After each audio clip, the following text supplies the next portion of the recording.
Yeah. I shouldn't say yeah, I should say no. That's the start to that question. There's actually a huge number of drugs that have natural origins.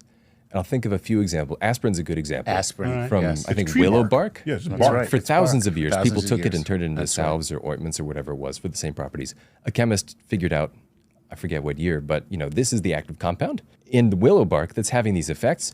If we modify it a little bit, it reduces the gastrointestinal side effects. We sell that now as aspirin.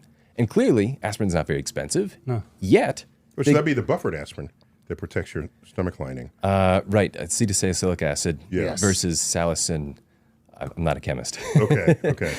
Sound like one. But go ahead. But basically, and that's one example. I think I forget the number, 30 to 40% of all drugs, FDA-approved drugs, do have a natural origin, either directly from nature or it's been modified a little bit and then used as a drug. And how much of that was studied from indigenous cultures that had long traditions Some of it healing? was. Like if there's this story of people have used this plant for hundreds or thousands of years, researchers take it, isolate all the compounds, put it in this huge panel against a cancer target, for example. And you get a psychedelic.